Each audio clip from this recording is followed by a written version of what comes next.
Hollywood movies hub presents Morbius. इसकी शुरुआत में हमें कोस्टारिका कंट्री दिखाई जाती है और यहाँ पर एक हेलीकॉप्टर की मदद से डॉक्टर माइकल मॉर्बियस अपने कुछ लोगों के साथ एक ऐसी पहाड़ी पर पहुँचते हैं जहाँ पर कुछ खास तरीके के चमगादड़ पाए जाते थे और इनके अंदर बाकियों के मुकाबले ज़्यादा पावर और साथ ही साइज भी ज़्यादा बड़ा होता था। इन्हें कहा जाता था वैम्पायर बैट्स। जिसके बाद मॉर्बियस अपने हाथ पर एक कट लगाता है और इस खून की खुशबू को सूंघकर काफ़ी सारी चमगादड़ उस पर आकर चिपकने लगते हैं और ये सीन यहीं पर ही कट हो जाता है। इसके बाद में कहानी यहाँ से जाती है 25 साल पीछे फ्लैशबैक में और यहाँ पर हमें यंग मॉर्बियस दिखाया जाता है जो कि खुद एक हैंडीकैप होता है और उसे चलने फिरने में भी दिक्कत होती है। बेसिकली बचपन से ही मॉर्बियस को एक रेयर डिसीज थी और साथ ही डॉक्टर्स ने ये भी कह दिया था कि उसके पास में अभी ज़्यादा वक्त नहीं बचा है और जिस हॉस्पिटल में मॉर्बियस रहता था कुछ टाइम बाद उसी में एक और लड़के की एंट्री होती है जिसका नाम लूशियस होता है।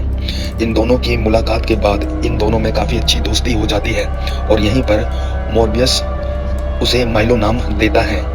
दरअसल इन दोनों को ही एक जैसी बीमारी थी यानी कि फिजिकल डिसेबिलिटी और साथ ही चलने फिरने में प्रॉब्लम और वही रेयर ब्लड डिसीज होती है। और यहीं इन दोनों का ध्यान रखने के लिए एक डॉक्टर भी थे जिनका नाम था एमल निकोलस। ये डॉक्टर होने के साथ साथ इन दोनों के काफ़ी अच्छे गाइड भी थे जो कि हर वक्त उनका ध्यान रखते थे। यहाँ पर हमें ये बात भी पता चलती है कि मॉर्बियस को ब्लड डिसीज होने के बावजूद भी वो पढ़ने में काफ़ी होशियार था और इसी मॉर्बियस की इंटेलिजेंस को देखते हुए उसे यूएस पढ़ाई के लिए भेजा जाता है और स्पेशल स्कूल में काफ़ी सालों तक पढ़ाई कर लेने के बाद आगे चलकर वो एक होनहार डॉक्टर यानी साइंटिस्ट बनता है और साथ ही एक सिंथेटिक ब्लड का भी आविष्कार करता है जिसकी मदद से उसने काफ़ी सारे लोगों की जान बचाई थी। That's why Morbius synthetic blood का आविष्कार चलते उसे नोबल और इस सिंथेटिक ब्लड के आविष्कार चलते मॉर्बियस को नोबेल पुरस्कार मिलता है। एक दिन मॉर्बियस अपने लैब में काम कर रहा था। उसका लैब अमेरिका के निरीक्षण में था और उसके लैब का नाम था होराइजन लैब जहां वो अपनी कलीग मार्टिन के साथ था। बेसिकली मॉर्बियस यहां पर मार्टिन के साथ मिलकर सालों से अपने इस ब्लड डिसीज को ठीक करने के लिए और एक्सपेरिमेंट करने के लिए वहाँ था और आज फाइनली काफ़ी सालों की मेहनत के बाद उसे छोटा सा तरीका मिल गया था जिससे वो वैम्पायर बैट्स के डीएनए को ह्यूमन के डीएनए से मिला देता है और उन दोनों की हेल्प से एक सीरम को तैयार करता है। मॉर्बियस को विश्वास था कि ये सीरम उसकी डिसेबिलिटी को ख़त्म कर देगा। इस एक्सपेरिमेंट को कंप्लीट करने के बाद वो इस खुशखबरी को माइलो के साथ शेयर करने जाता है और यहाँ हम माइलो को देखते हैं कि वो काफ़ी अच्छे परिवार से है और साथ इम्पोर्टेंट ये था कि आज तक मॉर्बियस ने अपने बड़े बड़े जो एक्सपेरिमेंट किए थे उन सभी की फंडिंग उसे माइलो से ही मिली थी। वो माइलो को बताता है कि उसने ऐसा सीरम बनाया है जो कि उसकी फिजिकली डिसेबिलिटी को कम करने में उसकी हेल्प करेगा, लेकिन वो एक्सपेरिमेंट हो सकता है कि वो ख़तरनाक हो, इसीलिए वो इसे करने के लिए दूर जाएगा।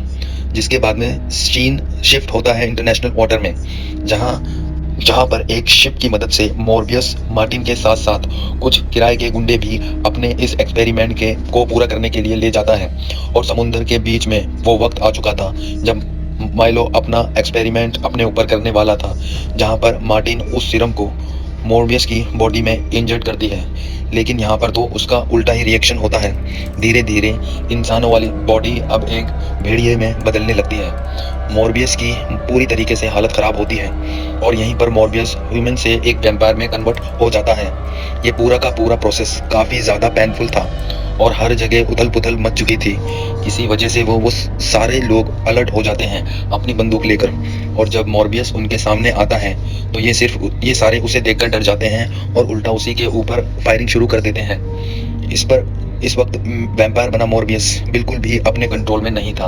उसकी ताकत मानो 100 से 200 गुना बढ़ चुकी थी और उसके सुनने समझने की शक्ति और साथ ही सुपर फास्टनेस और जो उसकी स्ट्रेंथ थी वो भी बहुत आ चुकी थी, जिसका यूज़ करते हुए मॉर्बियस वहाँ पर मौजूद सभी लोगों को जान से मार देता है और उन्हें मारकर उनके शरीर से उनका पूरा खून कंज्यूम कर लेता है। यहाँ पर मार्टिन भी थी जो कि इस हादसे के दौरान बेहोश थी और अगले दिन जब मॉर्बियस को होश आता है तो वो देखता है कि सारे के सारे लोग जान से मारे गए और जब वो सीसीटीवी फुटेज को चेक करता है तो उनमें वो अपने आप को ही पाता है और कहीं वो पुलिस के द्वारा पकड़ा ना जाए, इसीलिए वहीं पर सीसीटीवी फुटेज को मिटा देता है।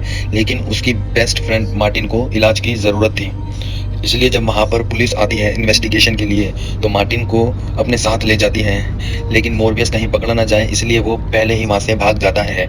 जिसके बाद में मोर्बियस अपनी लैब में पहुँचता है और यहाँ पर वो अपनी एबिलिटीज़ को चेक करने के लिए अलग अलग चीज़ों को ट्राई करता है। और अपनी पावर्स को चेक करने के साथ साथ उसे ये बात भी पता चलती है कि अपने आप को ज़िंदा रखने के लिए उसे ह्यूमन ब्लड की ज़रूरत होती है, और अगर वो ब्लड को कंज्यूम नहीं करेगा तो उसे फिर पहले की तरह ही बन जाएगा, यानी अपने पुराने शरीर में वापस आ जाएगा। लेकिन डॉक्टर माइकल मॉर्बियस एक अच्छा इंसान है, वो नहीं चाहता था कि वो खुद के लिए किसी और की जान को कुर्बान कर दे, इसीलिए वो अपने ही द्वारा बनाए गए सिंथेटिक ब्लड को यूज़ करना शुरू कर देता है। लेकिन कुछ समय के बाद उसे रियलाइज़ होता है कि सिंथेटिक ब्लड सिर्फ 6 घंटे तक ही लिमिटेड होता है, यानी कि उसे दोबारा उस ब्लड को कंज्यूम करना पड़ेगा। और अगर रेगुलर बेसिस पे कंज्यूम करना स्टार्ट किया तो उसका जो लिमिट होगी वो घटती जाएगी और उसे खून ही खून चाहिए होगा, और सिंथेटिक ब्लड जो है वो उसकी बॉडी के लिए बहुत ही हानिकारक रहेगा, और जो उसका ब्लड है उसे कंज्यूम करना ही पड़ेगा। और धीरे धीरे करके मोर्बियस को अपने शरीर के बारे में पता लगने लगा था कि उसके अंदर के एडवांटेजेस और क्या क्या डिसएडवांटेजेस हैं। लेकिन इसी बीच यहाँ पर माइलो उससे मिलने आता है। माइलो को ये बात नोटिस होती है कि मोर्बियस अब पहले के मुकाबले ज़्यादा तंदुरुस्त है और साथ ही चलने फिरने में भी कैपेबल होता है। और माइलो उससे पूछता है कि तुम ठीक कैसे हुए, क्या तुम उस सीरम को जो तुमने बनाया है वो रियली काम करता है। तो मोर्बियस से माइलो सीरम मांगता है, लेकिन मोर्बियस कहता है कि वो बहुत बुरी चीज़ है और जानलेवा चीज़ है। मैं उसे लेकर एक जानवर बन चुका हूँ और मैं बता नहीं सकता कि मेरे साथ क्या क्या हुआ है। इन दोनों के बीच काफ़ी नोकझोंक होती है। माइलो उससे बार बार उस सीरम को देने के लिए कहता है, लेकिन मोर्बियस उसे वो सीरम नहीं देता, जिसके बाद में माइलो वहाँ से चला जाता है। लेकिन कुछ देर बाद मोर्बियस को पता चलता है कि उसकी लैब में काम करने वाले किसी एम्प्लॉय की डेथ हो चुकी है, और डेथ के बाद उसकी बॉडी से सारा कंज्यूम कर लिया गया था। जब पुलिस इन्वेस्टिगेट करती है तो वहाँ पर पुलिस को मोर्बियस पर ही शक होता है, क्योंकि ऐसा इंसिडेंट उस जहाज़ पर भी हुआ था जहाँ पर मोर्बियस ने इतने सारे लोगों को मारा था। इस इंसिडेंट के बाद मोर्बियस को भी लगता है कि हो सकता है कि वो अपने दरिंदे वाले फॉर्म में आकर उस एम्प्लॉय को मार दिया हो, क्योंकि जब भी मोर्बियस वैम्पायर बनता है तो उसके शरीर पे उसका कंट्रोल नहीं होता। और इतनी सारी बातें क्लियर होने के बाद जब पुलिस इन्वेस्टिगेट करती है और पकड़ने ही वाली होती है, लेकिन वो उनसे बचकर भागने की कोशिश करता है, लेकिन कैसे भी करके उसे पकड़ के जेल में कैद कर देती है। जिसके बाद उसे पुलिस स्टेशन में रखा जाता है, मगर वहीं पर उससे मिलने उसका पुराना दोस्त लूशियस आता है, और उसके हाथ में एक छड़ी भी होती है और साथ ही एक खून की थैली, जो कि वो जाते वक्त वहीं पर ही छोड़ जाता है।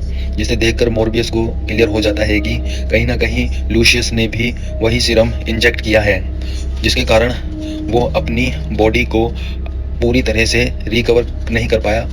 और अब जाकर मोर्बियस को भी ये बात क्लियर हो जाती है कि उसकी लैब में जिस एम्प्लॉय की डेथ हुई थी उसी लूशियस ने ही उसको मारा था, दरिंदा बनकर मारा था।